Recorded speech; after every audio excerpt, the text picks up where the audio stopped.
No matter if points are gained or points are lost, there will be much to discuss. For analysis regarding tonight's Winnipeg Jets game, here are Dave Manouk, Ezra Ginsburg, and your host, Drew Mindell. The Illegal Curve post-game show starts now. I'm Drew Mindell, and I love you. Good evening, Winnipeg. Good evening, Manitoba. And for all those joining us live this evening on our YouTube channel and all of our social media platforms, we welcome you to the Illegal Curve post-game show. So, Ezzy, I know you're a wrestling guy. Did you like my Brother Love impersonation there, or should I just stick to being a mediocre YouTube host? Oh, no. You're definitely not mediocre, Drew. I didn't pick up on the Dude Love reference. You know that I love... Brother Love, not Dude Brother Love. What's Brother Love? Dude Love, Ezzy, Dude Love was the guy you went up against in the pierogi eating contest. No, Dude Love was Mick Foley, Mankind. No, I don't know who's Brother Love. You don't know who Brother Love was? You remember? Brother Love. Oh, yeah, the guy that had he was the first Undertaker's manager, right? Right. Sorry, I should say that again. That was Undertaker's first manager, and he had the red face paint. Yes, because he the white suit. He was portraying like a Southern Baptist preacher. So that was my impersonation, of a Southern Baptist preacher. I like that, Drew, because that's like you're going back to like the early '90s when we were like 10 years old. Yeah. So yeah, I like that reference. Thank you. So I thought I'm surprised you didn't pick up on that. I guess I'm not wearing enough makeup. I'll have to add a little bit of rouge during the commercial break, and then we'll come back and do it again. In any event, gentlemen, happy Valentine's Day to all our friends in the chat and those who are joining us on the podcast. We say a happy Valentine's Day to all of you. Thank you for joining us. Thank you for being with your loved ones and us as your loved ones as well. We are here on this Tuesday evening to talk about the Winnipeg Jets. 3-2 victors over the Seattle Kraken for the first time this year in the shootout. The Jets have gone to the shootout. And what a riveting shootout that was. Don't you just love the shootout, guys? Like, I was watching that third period and overtime thinking, like, I really wish we saw a shootout. It's just the most exciting part of hockey. It certainly isn't the most exciting. My sarcasm meter is going off a little bit, but nonetheless, it did go to a shootout. Thankfully, only for the first time this year for the Winnipeg Jets, and they are victorious, pulling it off. That Deep Shifley was sick. I'll say that much. Beautiful Deep. Yes, that was an absolutely beautiful deke. Beautiful hands in tight there. Shifley, I guess, proving to be the game-winning goal. Beautiful hands as well, Drew. I know that you gave up a career as a hand model to pursue other interests, but you do have nice soft hands. Exactly. I was a master of my domain, and then things happened, unfortunately. But nonetheless, yes, I do have beautiful hands, well manicured nails, as you can see, no doubt, no dirt as well. No dirt, no well moisturized. Got to keep them nice and fresh during this dry time of the season here in Winnipeg. Wow, this has gone off the rails even faster than we really would have thought. So, Dave, hey, you're back. You're alive. Welcome back after your 8-week trip to Vegas. How was that for you? Well, boys, we're broke. We have no more money left in the Illegal Curve bank account, so we might have to restart some of the donation to the telethons, if you will. Sorry, I bet it all on black. That, as you can see from the colors I'm wearing, and yeah, we're broke. We have no money left, so we'll have to start anew. We might have to start doing 3-4 of these shows a week just to recoup. It's okay, Dave. My entire 30s I've been broke, so I mean that's not really any change. I'm good. We're just returning. We're returning you to your roots, Ezzy. So Drew, as a millionaire here, unfortunately, you're going back to some times you probably haven't experienced. But we're gonna take that silver spoon right out of your mouth, and you're gonna put you to work. But no, Vegas was good. Had a good time. But it's good to be back as well and ready to get crack-a-lacking and start to, I'm still doing some remote coverage, of course, of the Jets. I saw Ezzy. I got to give Ez. I know you did it on the post-game show, but I didn't get a chance yet. So I'm going to give Ezzy huge kudos for jumping on and doing the show, the hosting gig on his own on Saturday. Not easy. I can't take any credit. I mean, it was all Jim Toth and the chat. I mean, the chat really uplifted me. They motivated me. So I got to give all of the credit to the chat. But all joking aside, I mean, I learned how tough it is in this new format to you're running the chat, the commercials, everything like that. So it was fun, but we know that Drew's job is safe. Thank you. That's I'm humbled to get that kind of compliment from you gentlemen. Look, the Jets obviously returned to action on Saturday against the Blackhawks, but this sort of felt like the first real challenge since the All-Star break. And all disrespect intended to the Chicago Blackhawks, because that's that was a practice on Saturday night. Yeah, that's varsity against JV. This was the Seattle Kraken and the Jets have played. This is the third game this year. They've played 3 very entertaining hockey games, and that's another what we saw tonight.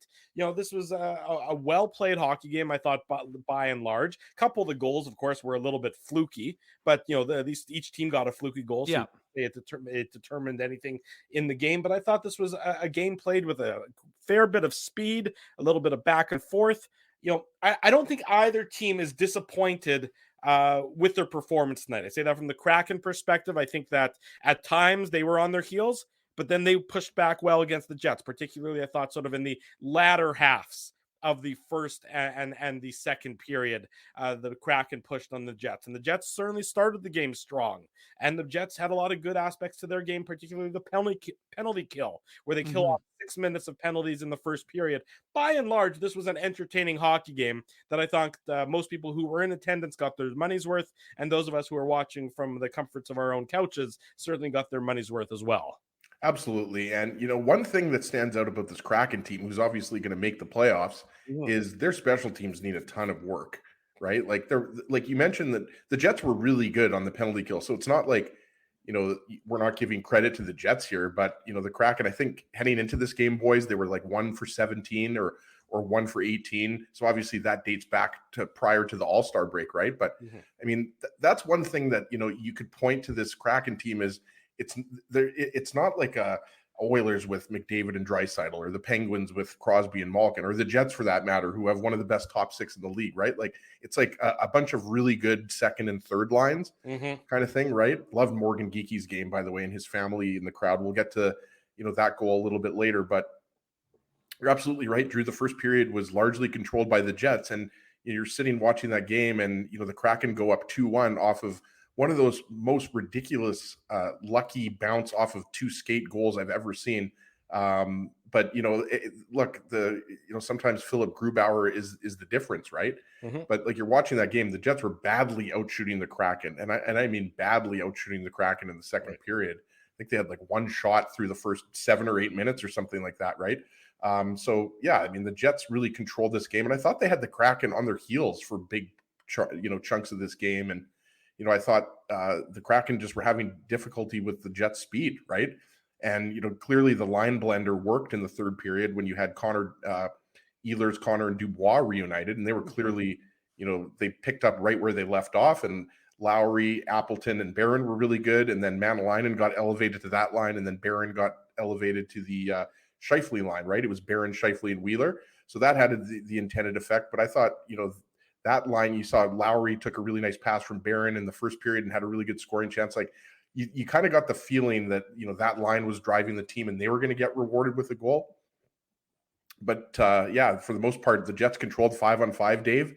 And yeah, they allowed that power play goal, but it was a complete fluke. I mean, we'll get into, the minutia here, the minutia, but that Pierre-Luc Dubois penalty was stupid. I mean, and he makes up for it, right? Like he scores the game-winning goal in the shootout, so he makes up for it. But like that play on Vince Dunn, you just can't do that.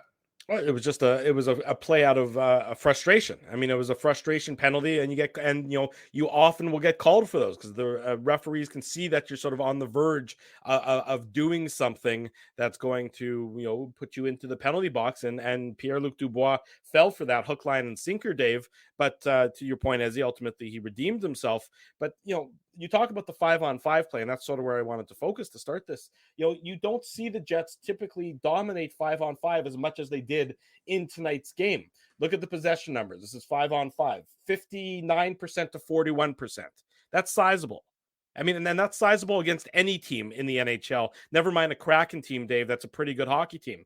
Expected goals, 3.35 to 1.85. The Jets played one of the better, I think, most complete games of recent memory in tonight's contest against another opponent that they can. They won every period, Drew. At 5-on-5, they won every single period. And it's not, but it's not against the Blackhawks. It's not against one of the weaker teams. This is against a team, the Seattle Kraken, that have surprised a number of people this year. Yeah, and that certainly are going to be in the running for the top spot in the Pacific Division.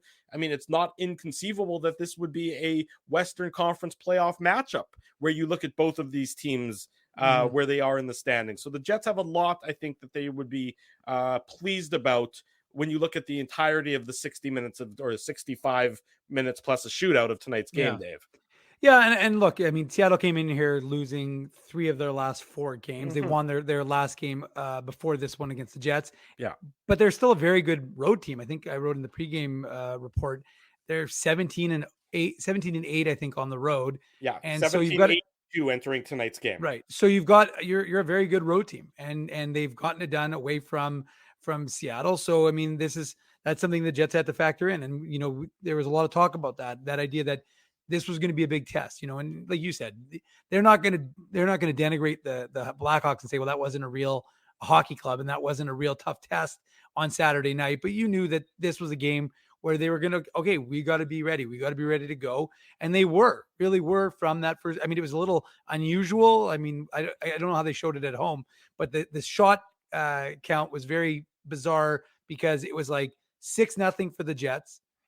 And then all of a sudden it became 6-1, and I was like, that's weird. I didn't see the Kraken get a shot, but somehow they got a shot. And then it was like the Jets just dominated, even after the Kraken had their 3 power plays, the 3 2-minute power plays, I should say. The one obviously was the double minor, but the Jets just controlled it, like you said, Drew. I mean, it was not a particularly exciting game, like in the first period, I should say. The first period was slow, and even though the Jets held it, I didn't think that they had too many grade A's. I mean, they had a few, but it wasn't like there wasn't anything that I was like, well, that was ridiculous. The Cole Perfetti had a nice chance that he kind of created on his own.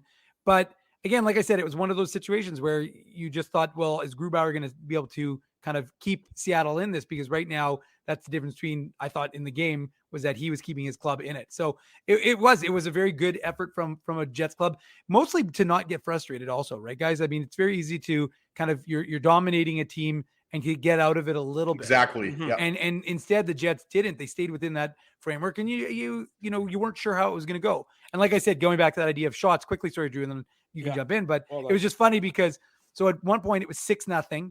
And I was like, okay. And then all of a sudden it was 6-1. And I'm like, and then one of I think Judy Owen from the Canadian Press, who sits next to us, said, did you see when they got that shot? So then I went back on NHL.com. I checked, and they awarded it to like a wrist shot to Brandon Tanev, like a minute and like 37 seconds into the game, even though it was like 7 or 8 minutes into the game and it was 6-0. So they had gone back, adjusted it. But still, I mean, it was a little phantom, but even the shots at the end of the first period were 11-11 in the building. And then all of a sudden the second period starts, it's 12-10. And then again, to start that second period, it was all Winnipeg, right? The Kraken had 1 shot, I think, to the Jets 9. So, I mean, it was a very good, but again, there wasn't much happening until that Blake Wheeler goal kind of opened things up a little bit. Well, you talk about, the Jets staying with it. And I think that's something we shouldn't gloss over because as you said, Drew, stay in the fight. Say it. Well, no, I'm not going to say stay in the fight. What was that, 2018-19 when we heard that was that the season? Yeah. The stay in the fight season? Yeah. And then we heard it. And then as he, I think it was 18-19. And then was it 18-19 or was it 19-20? I think it was 19-20. Yeah. It was one of those years, but then it became like the whole, like, we got to stay in the fight. I was like, okay. And thank you, Lawrence. I did have a good time in Vegas. What I was going to say, though, is as the Jets were controlling the majority of the play, especially, 5-on-5 to start the game, as we talked about. And then you got to touch on those 2 penalties because those 2 penalties could have altered this game significantly. Dylan DeMello takes an goaltender interference penalty at the 10:06 mark. That's what you expect to see from Dylan DeMello is him taking a goalie interference penalty. You'd look at that, you'd be wondering, was he interfering with his own goalie? What was happening there? Why is Dylan Dylan the only DeMello person that thought that was like a little bit of a soft call? Actually, it's funny. I didn't actually. When I saw the my first impression when I watched it was no, but DeMello went in and he did bump Grubauer. So I actually thought it was okay. All right. In any event, so fair enough. DeMello takes that interference penalty. So the shots were 10-2 at that point, Drew. So that was the whole thing. The Jets were controlling the play at 5-on-5. So the DeMello penalty and then the Barron double high sticking minor Right. it put them on the PK for a big chunk of the second half of the first period, right? So which is what let Seattle sort of get back into the game, get it back into the flow of the game, and maybe stifled a little bit of the Jets' momentum because of how well they had been playing up to that point. But the Jets don't give up anything on those 6 minutes of power play of penalty killing time. And you got to talk about Adam Lowry's shift where he has those couple blocks in a row that really gets the crowd at the arena in downtown Winnipeg, juiced up, showing the effort.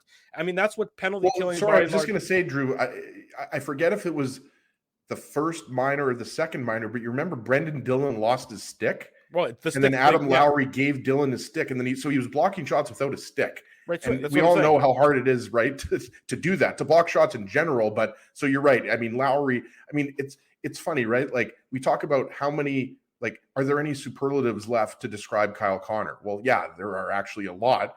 And it's the same thing with Adam Lowry on the penalty kill. Like the guy's one of the. I think you could argue he is like. It's one of the best penalty killers in the league. He really has become that. The effort, and I mean that's what penalty killing by and large is. It oftentimes is effort and will, and you got to see that on display, particularly in that instance when, like you said, as Brendan Dillon's stick, I think it explodes on a clearing attempt, and then the forward is conditioned to give the stick back to the defenseman, and then the opposition is conditioned to go after that forward without a stick to try and play off of him, to try and use him, and the fact he doesn't have that stick to their advantage, and in this case, Lowry manages to do what we've seen him do so many times, which is sacrifice, and eventually getting the whistle, and the Jets eventually. He was trying to impress his dad on the bench. Yeah, exactly. His dad was probably thinking to himself, "God damn it, Sonny boy, I'm proud of you most of the time, but not right now. Why can't you let one in that instance?" But I just had to touch on that effort. It won't get it, otherwise we wouldn't really touch on it during the Betway game recap, but we might as well get to that. It's brought to you by our friends at Betway, one of the most trusted voices in sports betting, both in Canada and all around the world. Betway is the sports betting app that puts you, the customer, at the forefront. With a large selection of betting options in sports, as well as strong promotions and fair odds. What are you waiting for? Head on over to Betway and bet your way. Must be 19 years or older to play. Please play responsibly. As we discussed, 0-0 after 20 minutes. The Jets controlling a lot of that first 10 minutes. The Kraken controlling a lot of that second 10 minutes, in particular because of the 6 minutes worth of power play time. The Jets do open the scoring. 7:01 mark of the second period. Blake Wheeler, his 15th assist to Nikolai Ehlers. And there's been so much discourse about face-off wins and face-off wins and face-off wins. It's sort of ironic that this Jets goal comes off of a face-off loss. The Jets lose the face-off pretty clean. And then it's just a soft play by Jamie Alexiak behind the Kraken net. Good play by Nikolai Ehlers as well, don't get me wrong. He intercepts what I'll call a soft pass from Alexiak, feeds it out to Wheeler, and then Wheeler, he doesn't have the speed that he once had, but he's still got some pretty soft hands, and he showed them on display in beating Philip Grubauer to give the Jets the 1-0 lead, Ezzy. Yeah, I mean, you're 100% right. Like, this is just beautiful work by Nikolai Ehlers. It's a nice move by Blake Wheeler, but yeah, I agree with you, Drew. It's funny that the face-off discussion, and that's like a perfect example of almost like that you want to lose the face-off if that's going to happen, right? And we haven't really got into it, and we always joke about the cliche about having an aggressive forecheck, but really it was the speed on the forecheck, and that's evident here, right? Like it's just a poor pass by Jamie Alexiak to get it to, it was Will Borgen, if I'm not mistaken, his D partner, right? So Ehlers just picks it off. And a beautiful pass to Wheeler, Dave, but and Wheeler just outweights Philip Grubauer. But yeah, that was just like sloppy, passing in your own zone off of a face-off. But yeah, to me, you got to give Ehlers a ton of credit for picking the pass off, and then obviously Wheeler for making a nice little deke and outweighing Grubauer there. Yeah, exactly right. You touched on it, and I mean, yeah, to me, Alexiak's just got to be a little harder on that pass to Borgen. And now, sometimes Nikolai Ehlers' speed sneaks up on people, Dave, and maybe he didn't expect Ehlers to get to where he got to as quickly as he did. But to me, it's a combination of a great play by Ehlers and then that a bit of a soft play, and then you just don't make that. Like, I like Jamie Alexiak. I've always liked him. Sister obviously is an unbelievable Olympian swimmer. But like it's just like, that's not a play you make when there's pressure on you. Like, you make that type of play if, you know, there's a lot of time and space.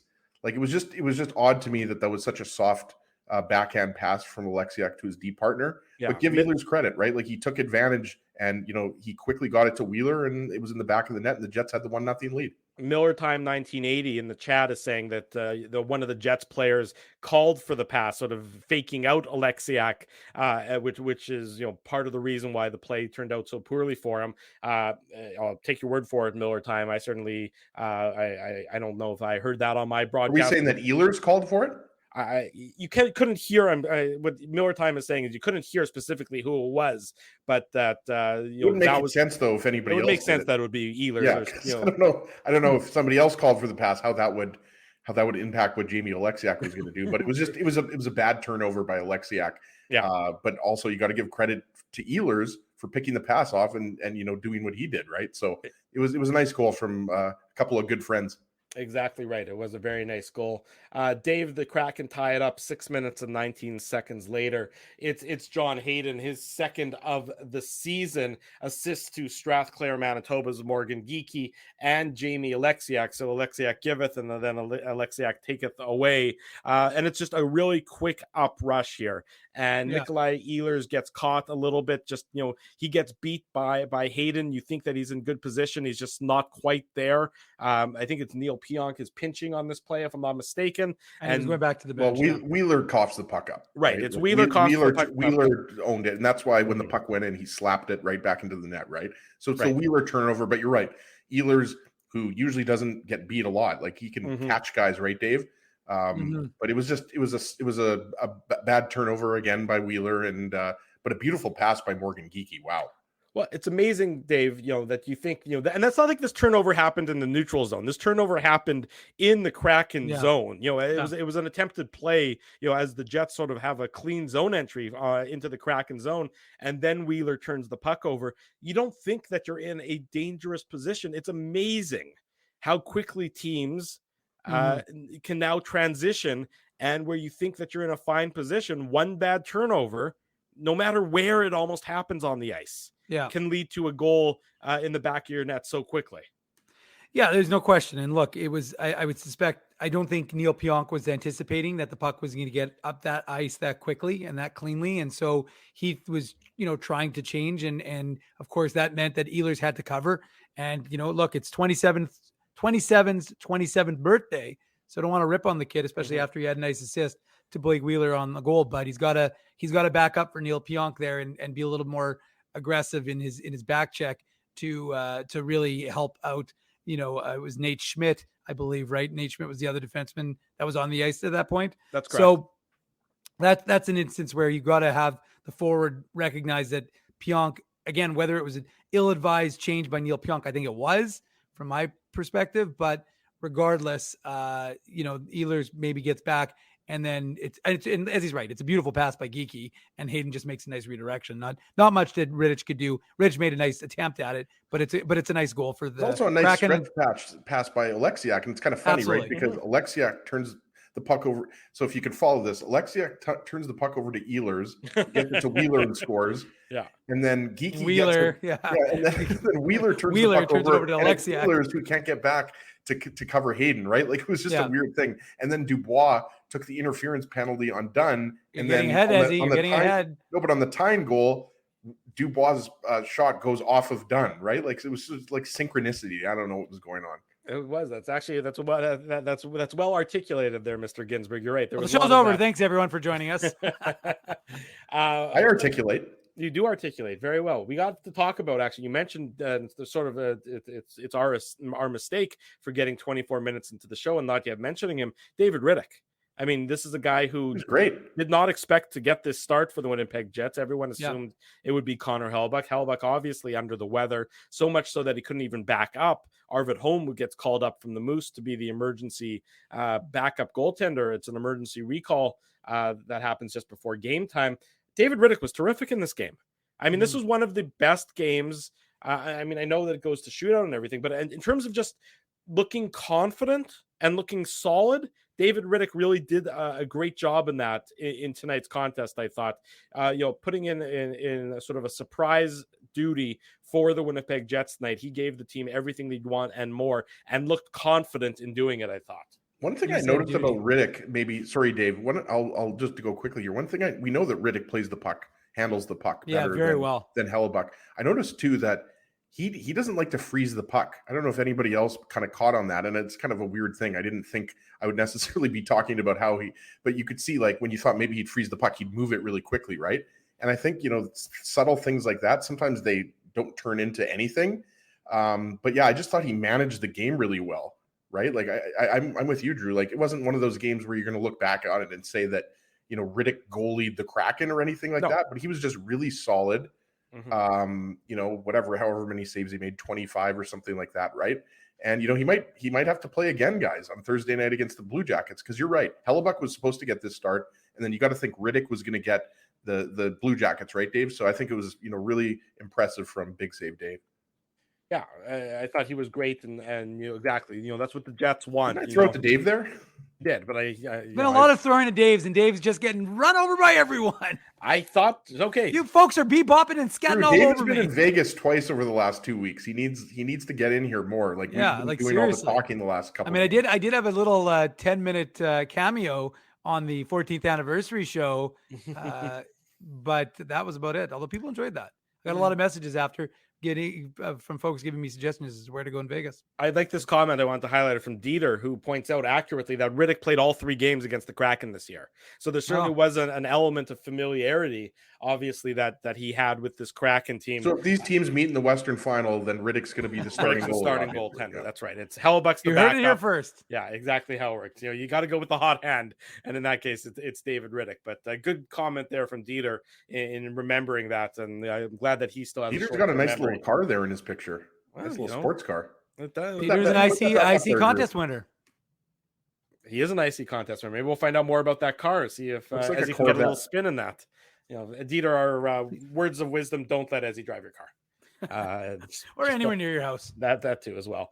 So it's 1-1 at that point in time after the Hayden goal ties it up. The Kraken take the lead with 27 seconds to go in the second period. We talked about it's on a power play. Pierre-Luc Dubois is in the box with that frustration penalty that he takes, and he draws a lot of penalties and he takes a lot of penalties. This is one that he's not going to like to take. It's an interference call, and it's Jared McCann getting his 25th assist to Vince Dunn and Eli Tolvanen, and this one is just a fluke as fluke can go. It goes off of Dylan DeMello's skate, then it goes off of Mason Appleton's skate, and I think it was our buddy Murat put up the gif for of Plinko, and that's exactly what it was. Bing bang bong into the back of the net, and it's 2-1 for the Kraken after 40 minutes. And the Jets had really done a good job on the penalty kill up to that point, and this one's going to be a notch against the penalty kill, but it's sort of one of those unfortunate notches that you sometimes see. I'll throw it to Dave here, Ezzy, because you've been talking too much. Wow. I was ready to go, though. I know. Boston beat Dallas in overtime, by the way. That's right. I saw that in the chat, which means in overtime, which puts the Jets, I believe, 2 points behind the Dallas Stars with a game in hand. So the Jets are certainly keeping pace in that. The key is getting Central the points. Division.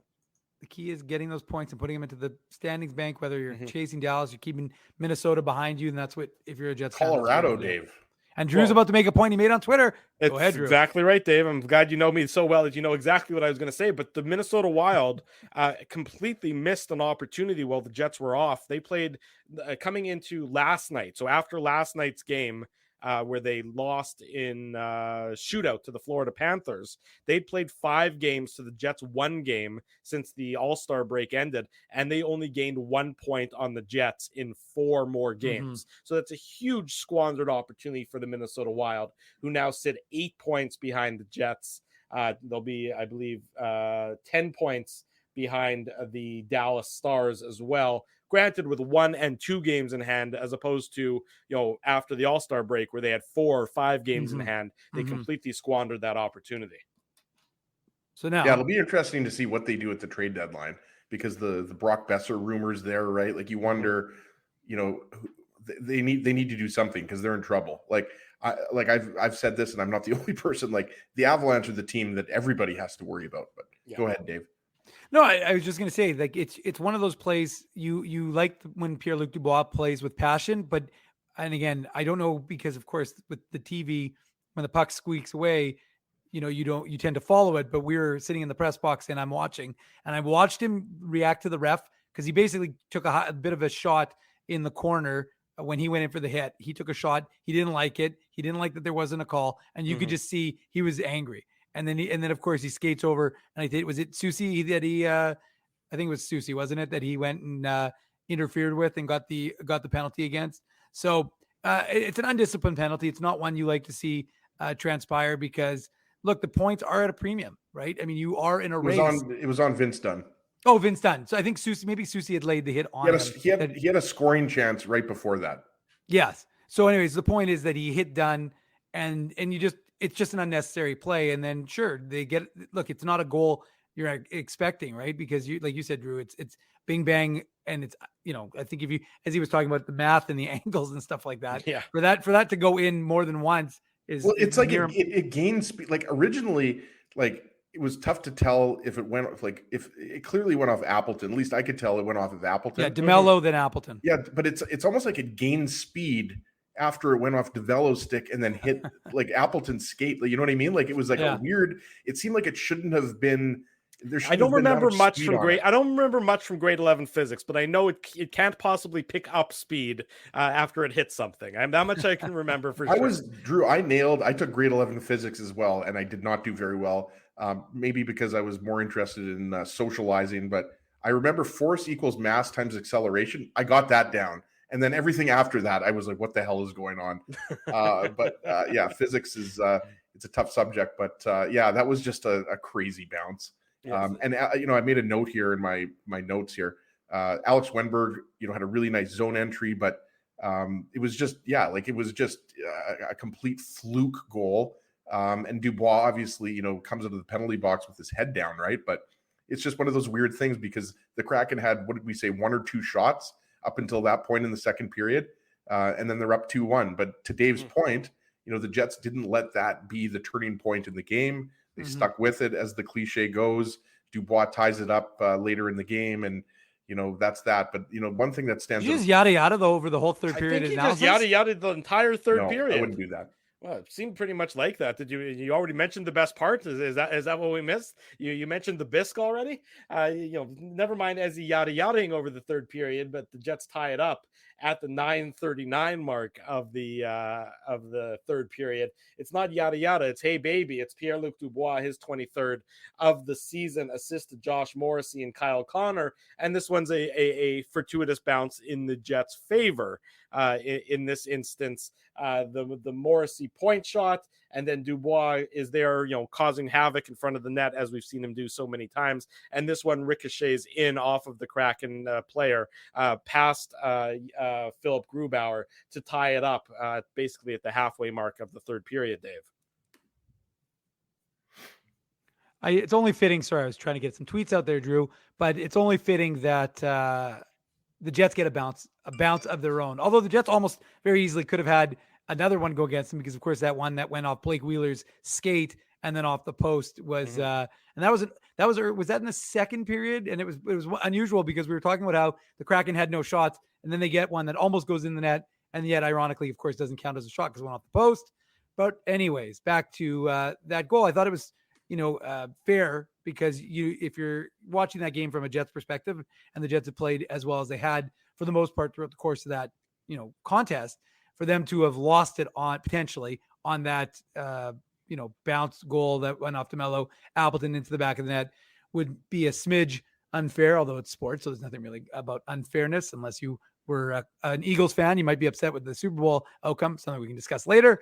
But regardless, I thought it was fair that the Jets would get a bounce of their own. And as he says, there's a lot of synchronicity that was transpiring throughout the course of this game. So Pierre-Luc Dubois getting it seemed appropriate. And then the hey babies rained down. Fans were happy to hear that. And again, like I said, it was a game that unusually, that Mike McIntyre, like I said in the first period, said to the assorted media, of which I was too over from him. What the hell were you doing there? Yeah, exactly. But he said, like, this feels like this will end up as the first shootout of the season for the Winnipeg Jets. And I think he said the Leafs and Was it the Senators? Well, there's two other teams that have only done it once, but the Jets were the only team in the NHL who hadn't gone to a single shootout. But anyways, I don't want to get ahead of myself. It just seemed appropriate that the Jets would get back in based on that type of goal, given the fact as that they ended the second period with that. And they didn't start the third period particularly well. It was actually a rather sleepy start by Winnipeg, I thought. Seattle came out the more aggressive of the two teams. I mean, not a tremendous amount of shots. I think they outshot the Jets like 3-0, but the Kraken had a little bit of momentum. And then I think I just finished tweeting that. And the next thing you know, the third line, and there's one thing before we get into the goal, what we just did, but it's worth noting that third line, the modified third line, because the line blender came out in the third period, but the modified third line, they had some good, pressure in that Kraken zone. And then they followed that up with the fourth line, again, modified fourth line, keeping that pressure up. And that kind of allowed the Jets to kind of regain momentum in the third period and then eventually tie the game. The one thing I wanted to, sorry, Drew, I just wanted to mention one thing. It's like we need a raise hand function here on with our StreamYard, but yeah, maybe we'll just do it the old fashioned way, like you used to do in elementary school when you had to go to the bathroom. But one thing I wanted to mention here, Drew, you made the joke about the faceoffs, right? The Jets losing the faceoff on the Blake Wheeler goal. Pierre-Luc Dubois wins the faceoff here. But the thing that I really wanted to make a note of, and I have it here on my on the MacBook, is Josh Morrissey uses Ehlers as a decoy and pretends like, because the puck is dropped. I think Connor, it goes Dubois to Connor, and then Connor drops it to Morrissey, who moves in. So then Ehlers goes to cover for him, and Morrissey fakes it, Dave, like he's going to go back to Ehlers. Yeah. And what ended up happening is that Larson then comes out to challenge Morrissey, but then Dubois is in behind him, and then we know that it was a bounce off of Dunn, right? But so I just wanted to, point that out. We've talked a lot about that, how Morrissey walks the line and, he does the deceiving, fake passes, right? So I just wanted to get that in there, that it was off of a face-off win and just a really nice effort by Morrissey to kind of forget who the Kraken forward was there, but to fool the forward into thinking he was passing it back to Ehlers there at the point. We'd be remiss before we get into overtime and then the shootout to not congratulate Dave on his engagement at the game to your special lady, Dave. Congratulations on that. We're very happy for you. I have to say, though, so we were watching, I think that was during one of the contests, the Ask the Question contest or whatever. Yeah. And so they got to give a shout out to the classy, I mean, Drew's of course kidding, but the classy folks in section 330 about that was your engagement. Yes. Yeah, no, of course. But I'm saying, so the couple, she said yes, as Mike McIntyre tweeted. We've mentioned Mike a lot this show. I mean, we might want to give him a fourth spot right now, but it was nice because when they went back up to section 330, not all the folks, but a lot of the folks in section 330, classy folks, if you will, of section 330, shout out to them, gave the newly engaged couple a standing O. So I thought that was very nice of them to, probably 329 as well, gave a nice little standing O. See, one of the things you don't see on television, boys. Mm-hmm. That's one of the things that we come back and share with you, courtesy of this broadcast. So behind the scenes things that happen that you can only find out about here on the Illegal Curve. We also didn't see you scarfing Smarties down in the press box, Dave. I had to, I pulled a nice little maneuver today because it was a different person in charge of the snacks, if you will, and she was gonna institute some sort of different policy. I was concerned. Well, they must have had some heart-shaped chocolates and stuff for Valentine's Day, right? I don't care about that kind of stuff. I just wanted Smarties. That's all I care about. As you know, as I love the Smarties. So I was holding out hope, but then I got there after the first, nothing was there. And she was like, well, and then she was discussing the Paul. She was new. She's not our usual Karen. Shout out to Karen. She's in charge of the whole thing, but she wasn't there. And so this lady, I don't know if she knew, but anyway, she brought out she eventually did, but usually the NHL guys clear it all out. It's always gone anyways. Not this time. I got a fresh. Scotty Billick is usually in there pretty quickly. No, Scotty wasn't there, but I was doing a little snarful conversation with Weber, sharing our respective trip stories because Weber was just in Mexico and I was in Vegas. Cancun. And then someone's doing well. Exactly. And so then does he use Grid Park? I hope he uses Grid Park. Hopefully. Although I have to say, actually, I was very happy to see someone asked a question in one of the on Reddit. And they said someone asked who has never been to a game before about parking.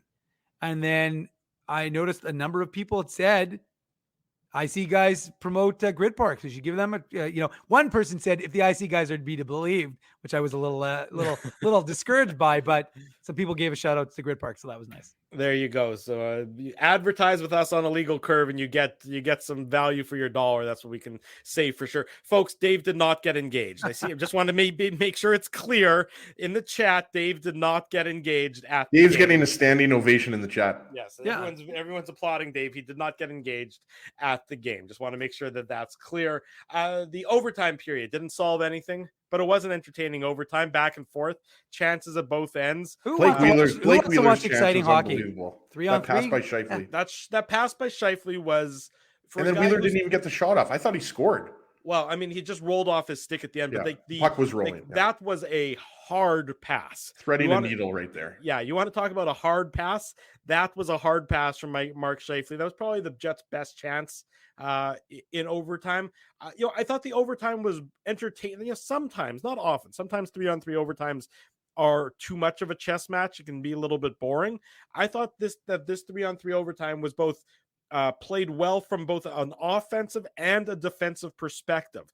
Anytime either the Jets or the Kraken had an opportunity to sort of force a turnover, which isn't easy to do in overtime, I thought that they were able to do it pretty well. They chose their spots in which to jump in and force the play very well by both teams. Unfortunately, obviously, nothing was settled in that 5 minutes. And then it went to the shootout where the Jets were the dominant of the two teams in the shootout, scoring twice in the shootout to neither Kraken player being able to score. And as a result, the Jets win the shootout pretty quick.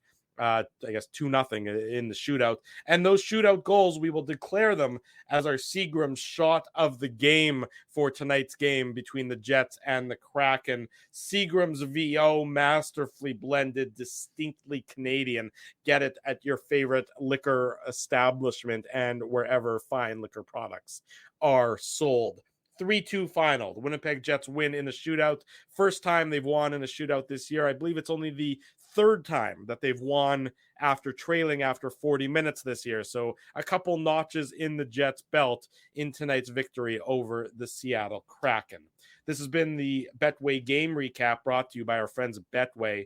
It's simple, fun, and safe to bet with Betway. So head on over to Betway and bet your way. Must be 19 years or older to play. Please play responsibly. When we come back, more on the Jets and the Kraken, some contest giveaways as per usual, and more of whatever nonsense pops into our mind, including Ezzy's exclusive review of Cocaine Bear. Much more to come. You're watching the Illegal Curve post-game show.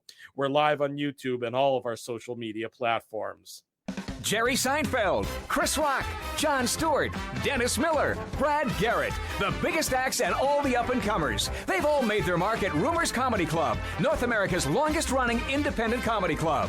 Rumors has kept Winnipeg laughing for over 25 years. When was the last time you laughed out loud? Make it a great night out with friends or book your office or birthday party, even a fundraising event at Rumors. Get all the details and dates on upcoming shows at rumorscomedyclub.com.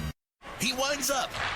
Oh, looks like Ezzy took that one right in the choppers. A blistering fast puck hurts like HE double hockey sticks. That's why I let the pros at Linden Market Dental Center turn my yow into wow.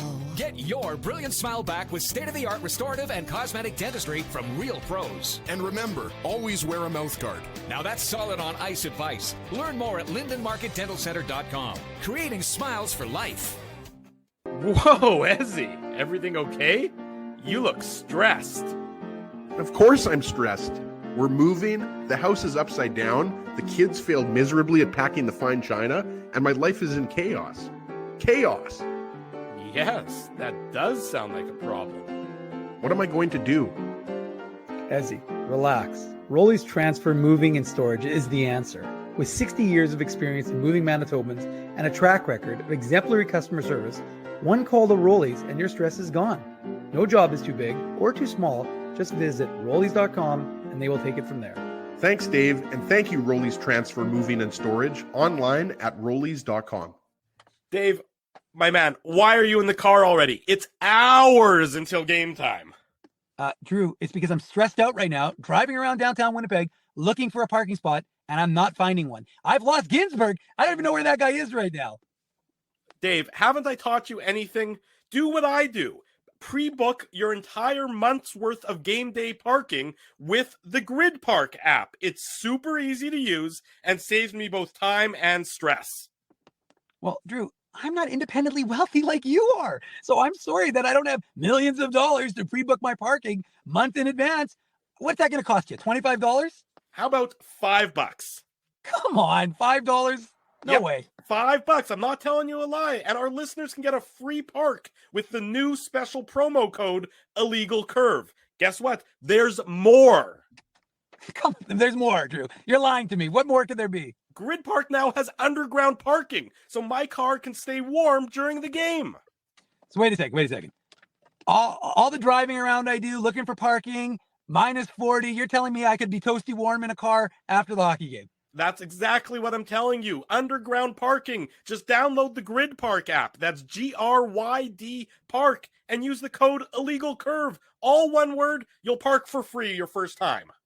Hi, it's Drew from Illegal Curve here. Selling your home can be stressful, but it wasn't for me. Thanks to my friends at Zappia Group Realty, they made the process so easy. My home sold within 48 hours and with multiple offers. Zappia Group Realty took care of everything with their exquisite customer service and attention to detail. If you want to sell your home for more in less time, get started by talking to Frank and Mauro Zappia of Zappia Group Realty. Online at zappiagroup.com.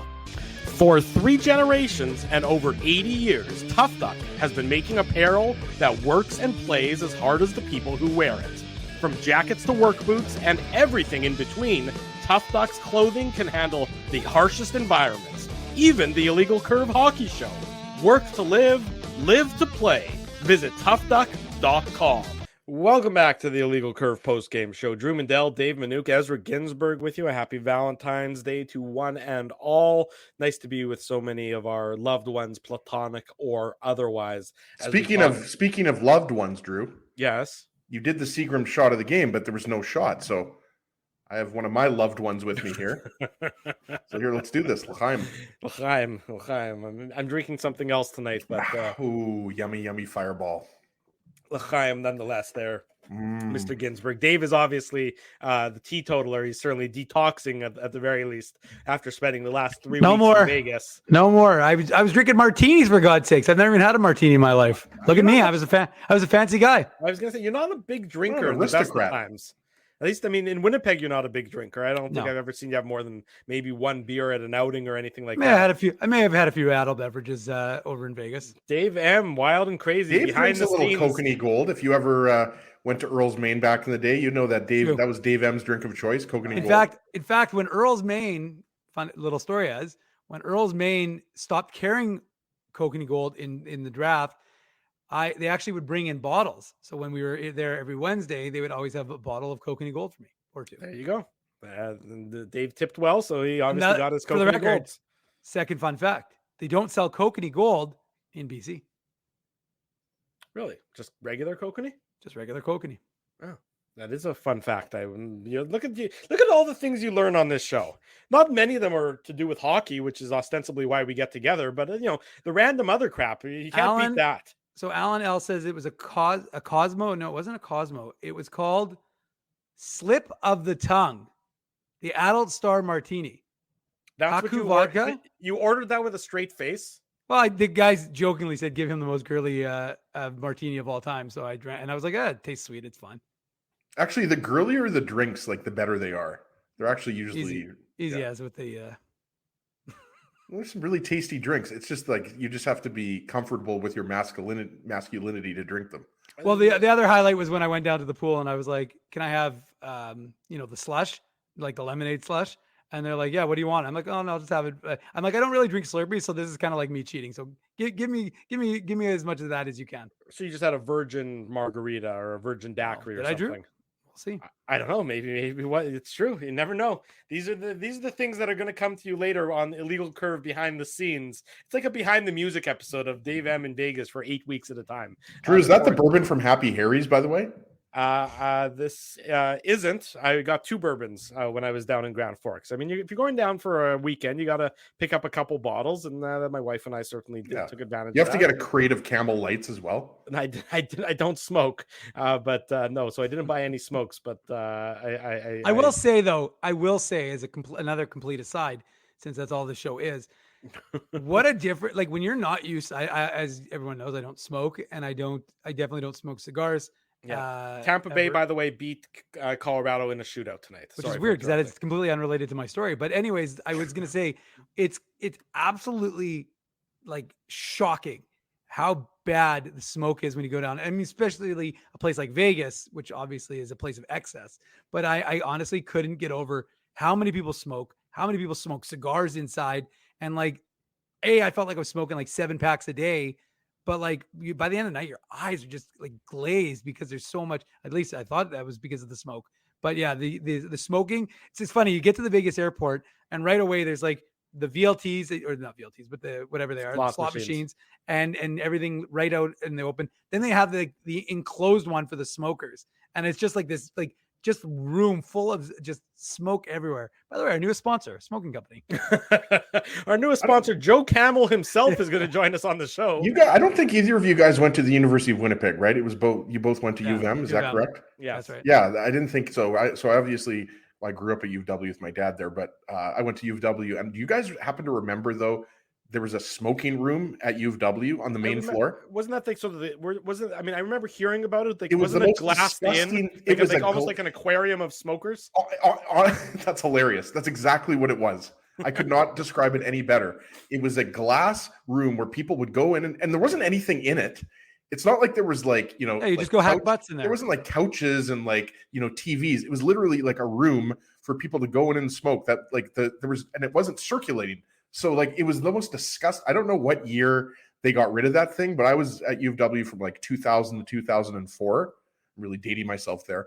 But that smoking room, maybe some people in the chat can remember that University of Winnipeg smoking room, because that really makes you like think smoking is the worst thing in the world, right? So just thought I'd get that in there. It was a different world back then, as Derek Richards say. They used to have a smoking room at Tech Voc, which that's what it was. You used to smoke indoors. Good school, Tech Voc.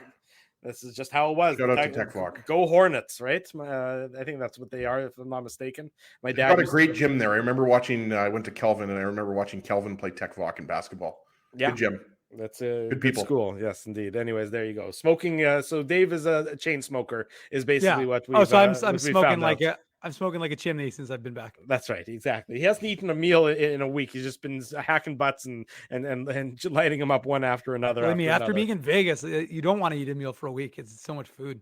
It's true. It is a lot of food. I'll be down there in about a little more than a month. So I'll see if the city's recovered from you. La-di-da, Mr. Vegas. That's it. Well, I got to follow in your footsteps. You're staying at the Lawless house, right? That's right. Actually, I'm just going to pitch a tent on his front yard, and hopefully he won't call security at that point in time. Rick Bonus about the Jets fans. Oh yeah, there was a hockey game we were supposed to be talking about. Allegedly. Apparently Kenny and Rennie aren't going on tonight. I'm not sure what's going on there. Yeah, that in the chat. Kenny never said anything to me today. We had quite the little chit chat in the press box, and Kenny didn't mention that there was going to be you think you give me a little professional courtesy. I think maybe a little bit. You think there's a Kenny v. Rennie? Maybe there's conflict. Should we start up a rumor that there's conflict in the Kenny was family? At the game, right, Dave? So I would imagine it. Well, Rennie had something going on. But Sean was tweeting, and it's weird because usually, like even if one of them can't do it, they usually just bring in the Saturday game didn't Scott and Jeff and Kenny. Yeah. Right. So who knows? Rick Looks Bonus, like it's just more time for us, boys. We don't have to give them any courtesy. More of our inane ramblings is what you're finding out about here. Rick Bonus cheering the Jets fans for cheering Adam Lowry's penalty killing efforts. Quote, the fans here are fantastic. I love the passion, the following that we have from our fans.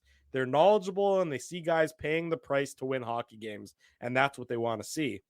They're paying big money to come see us play. They want to see the effort. They want to see the commitment. They want to see sacrifice to make sure we're playing as hard as we can to win hockey games. They're smart fans. They acknowledge it, and I think that was fantastic. So that's Rick Bonus buttering up. Can we talk about Bones' haircut? You can at this point in time. We really fresh. Yeah, you liked it. A good Great, look. yeah. Yeah, Kevin Sawyer had a haircut as well. Okay. Have you had a Like he haircut was freshly recently? coiffed. No, I haven't. No, You have a big date coming up on Saturday.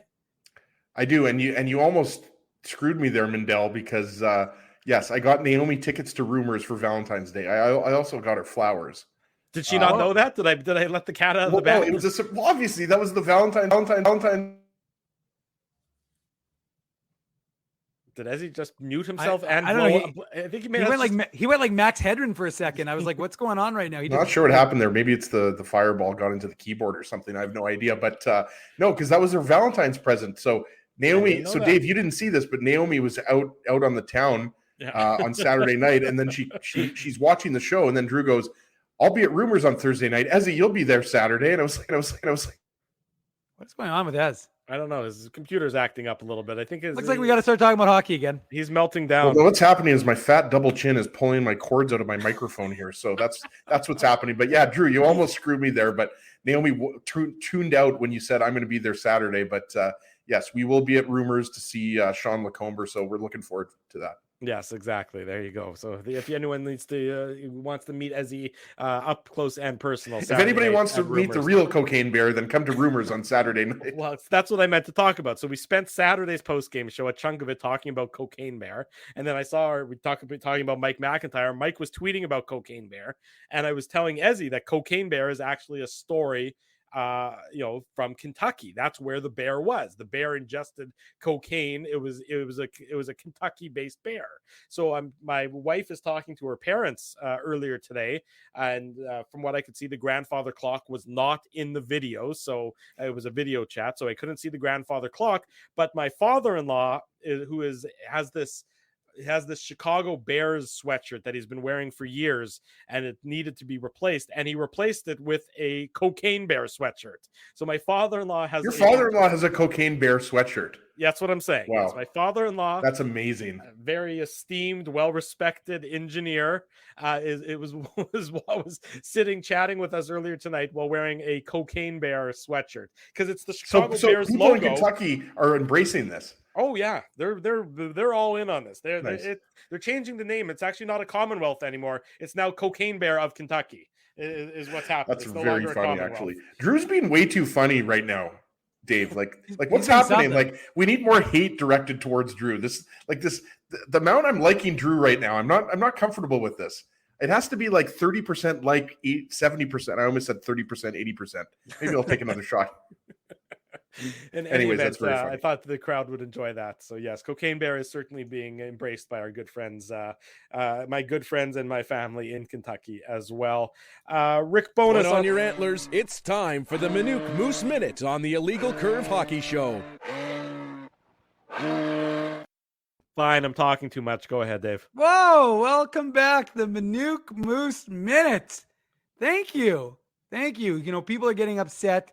They think this is a hockey show, and we're doing our usual. I mean, they obviously don't pay very close attention to Illegal Curve, because we did spend the first 40 minutes talking about the hockey game. So if you're upset about, our inane dialogue, well, I mean, you can always watch the replay, and then you can watch. If you skip past this part, and then we'll get to hockey again. Dave, talk about Alex Limoges. Let's go. Let's go, Alex Limoges. Anyways, before I do, I got a message from. I got to find the guy's name.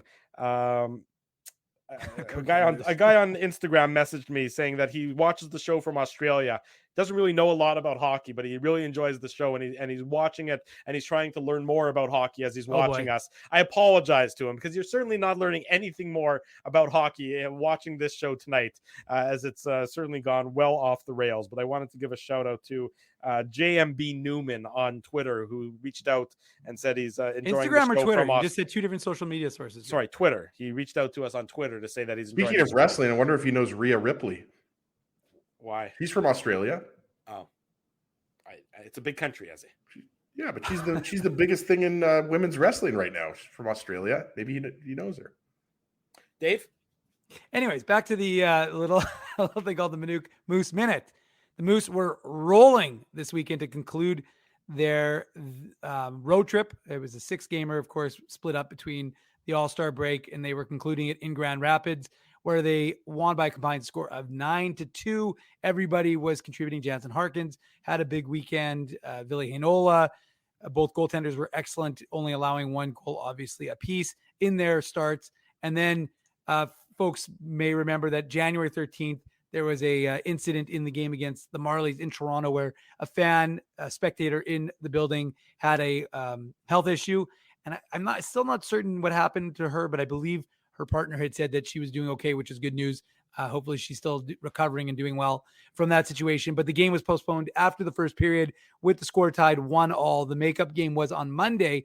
But interesting fact from Daniel Fink that I wasn't aware of, it was like the game was actually taking place a month prior. So had the Moose won the game, which they did not, but had the Moose won the game, they wouldn't have won 3 in a row because the game was actually going retroactively back to January 13th. So everything that took place was actually a month earlier. So very unusual sort of situation. Why didn't they just restart the game, Dave, from the first period? Like, I can't remember the last time you started a game in the second period, like weeks after the original game. A month, like literally a month to the day that it had transpired. Yeah, I guess it's just the rule and the way they have to do it. Like hit the ball where it lies or whatever. But if both teams agree to it, can you not just?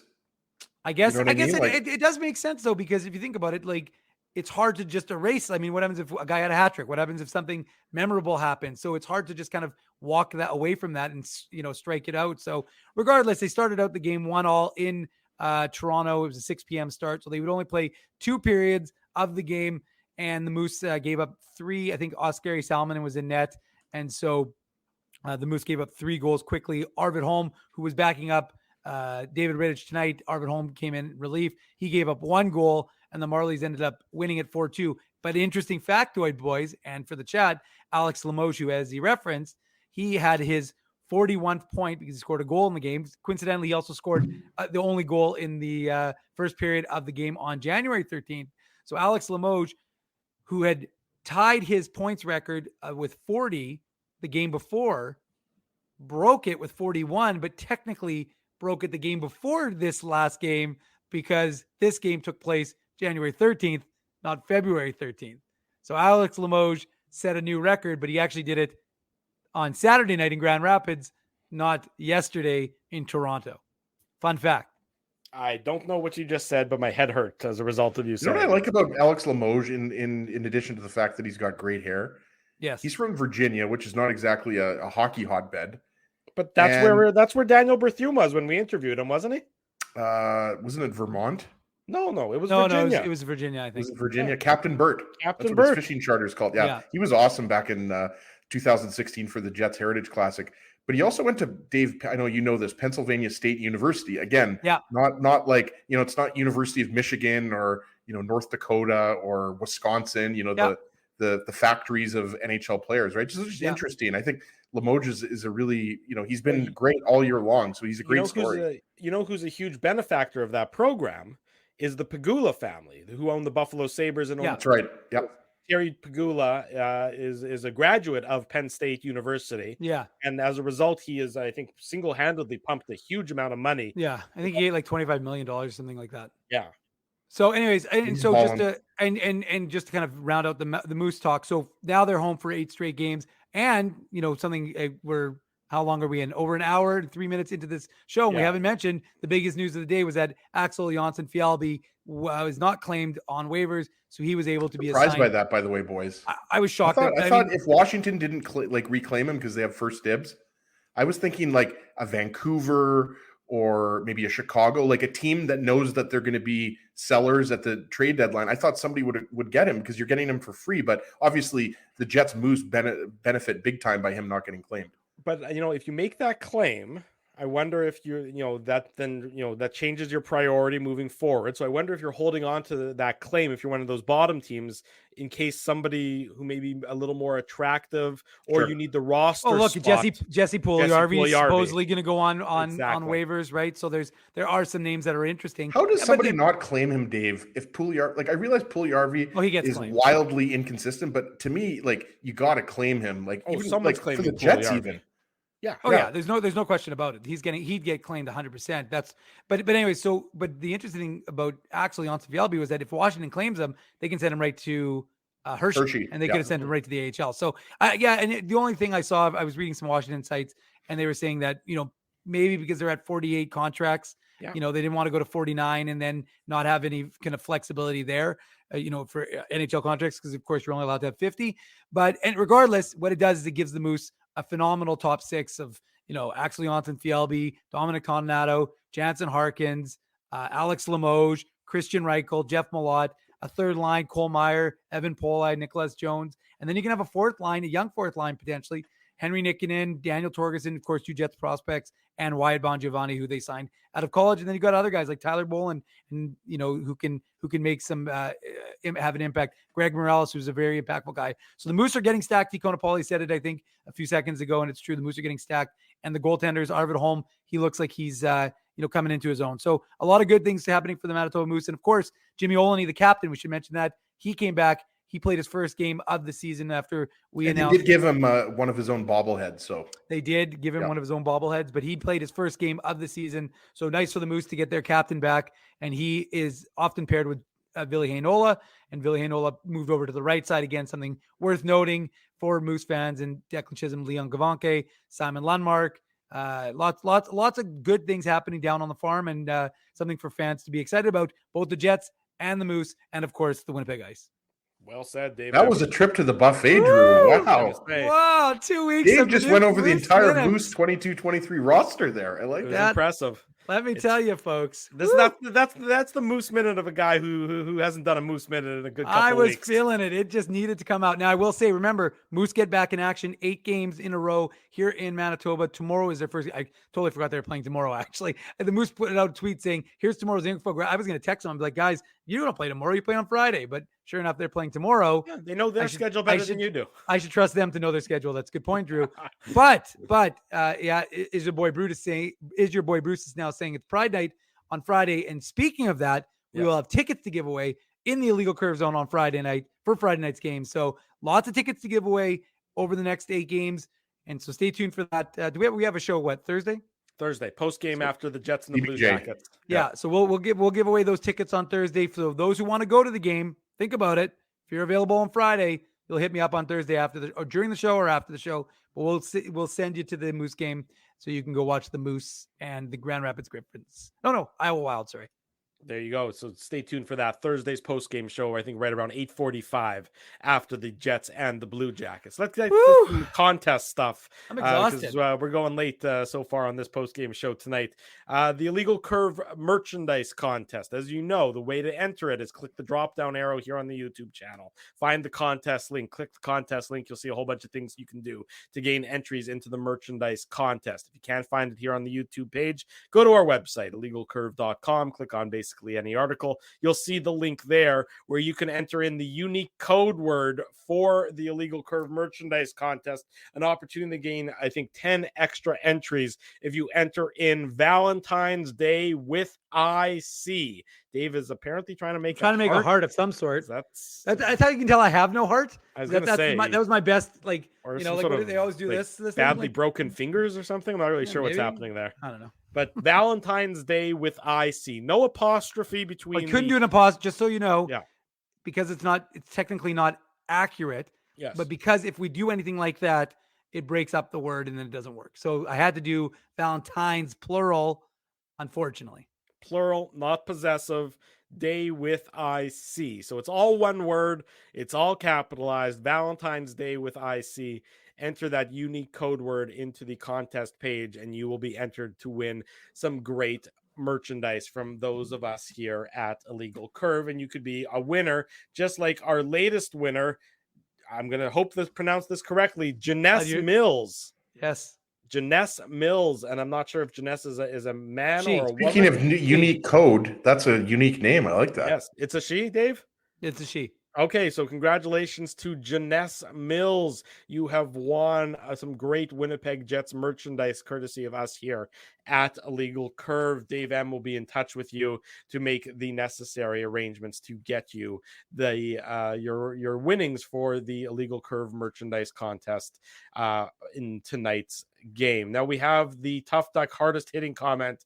I have, as you say the comment while I pull it up on the screen if you can, Sure. if you have it handy Yeah. while I find it here in the chat. Yeah, I've got it. You're going to pull it up. We've got it. It's Chris Jets fan. A while back, we went on a little bit of a rant there from back around 10:30. The comment is, "No way, I'm not giving off any negative PLD vibes or energy. Only positive PLD resigns with Jets thoughts and talk. Jets Nation thoughts lead to things." I like that just because we talked a lot about PLD earlier, taking the interference penalty on Vince Dunn, then tying the game up in the third period. There you go. And then obviously scoring the shootout winner after Scheifele scored the first goal on that really nice deke. So like that comment from Chris Jets fan. So we're going to give him the Tough Duck hardest hitting comment. So Chris Jets fan, send me an email, ezra@illegalcurve.com, or you can slide into my DMs on Twitter at ICSEG, and Tough Duck's going to ship out a toque to you. And it seems like every time we give out toques, it's right around when it's going to get colder. It's absolutely freezing. So that mild weather that we had the last 3 or 4 days is over. It's going to be minus 30 again, unfortunately. So congrats, Chris. Put on your Tough Duck too, Chris. Congratulations. You are the Tough Duck hardest hitting comment for tonight's game. Liars, whoever said Kenny and Rennie aren't on. I'm looking at it right now. I see Sean's handsome face on my screen right now. So Sean is clearly on. I don't know about Kenny, but Kenny and Rennie is just underway. I think Sean's got a flu of some sort. That's what folks are seeming to indicate. Bit of a malaise. He's playing Hurts. Is this like his MJ flu game? Is that what's happening? I don't know. It looks like it. Okay. That's what the chat is suggesting. Well, in any event, we kept it warming. We kept things warm for Sean to get there, but yeah, he's now there. He's there, so you can. It's time for IC to pass the torch to Kenny and Rennie. That's right. You can all head over to Kenny and Rennie, but before you do, we got to say a big thank you to all the sponsors of Illegal Curve who make the post Frosty show, Winnipeg, the Saturday show, and the website a possibility. It's a great question. I haven't seen Frosty. I don't think I've seen him tonight. I don't think I've seen Doug tonight. For dinner, Valentine's Day. It could be. It is Valentine's Day. That's true. Yeah. They might want to. He's a romantic, Frosty Winnipeg. There he is. There he is. Oh no, Drew, Frosty's here. Ye of little faith. I was actually going to say, I know where folks live, so I can just show up at their house now and be like, guys, what's going on? Why weren't you watching the show last night? A big thank you to, of course, our friends at Rumors Restaurant and Comedy Club, where Sean Lecumber is playing all week long. You can get your tickets, rumorscomedyclub.com.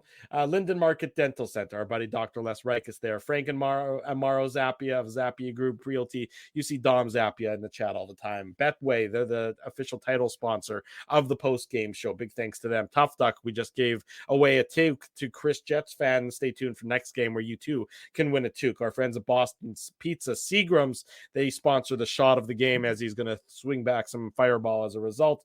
Rolly's transfer, they've got that piano off of Ezzy. You know that, so you need to use Rolly's as you need them for your moving needs. Grid Park for the best place to park, and the Keg for your needs on a night out dining basis. Support these fine businesses because of their continued support of Illegal Curve Hockey.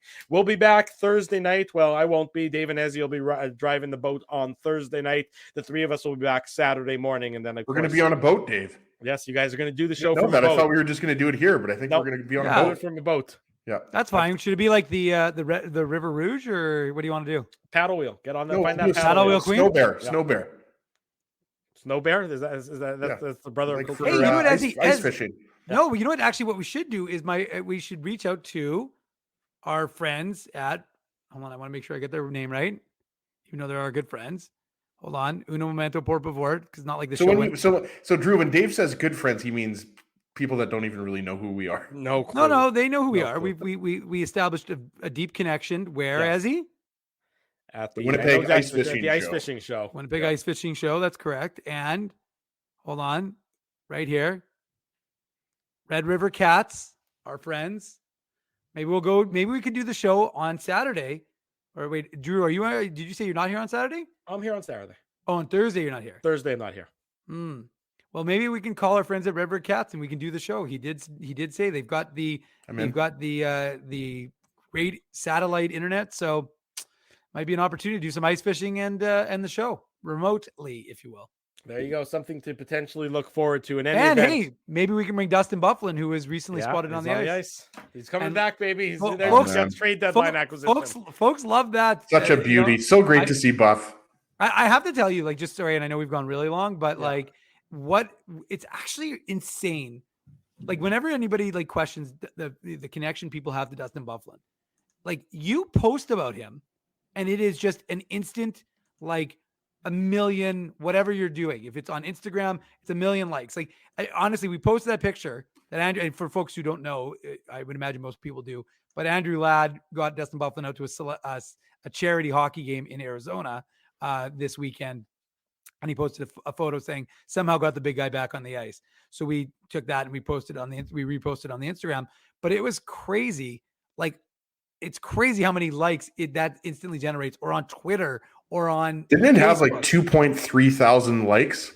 Yeah, like, it's just Yeah. like but I'm not joking. I knew it was crazy because I posted on Instagram, and within like 15 minutes, it was like hundreds, and I was just like, so folks love. I mean, Well, Buff is the best. That's just the bottom line right there. Like, people want to see Buff just smiling and having fun, right? Like, so to your point, you could basically post a picture of Buff doing anything, and thousands of people are going to like it. I think people are happy to see him, healthy, healthy, doing well, having fun, enjoying life. And hey, maybe we'll do this. My point was, ultimately, we haven't heard him on a hockey podcast. We heard him on a fishing podcast, but we haven't heard him on a hockey podcast. Maybe he'll come and do a show with you, myself, maybe Drew, with our friends at Red River Cats. So we'll try and see if we can swing that.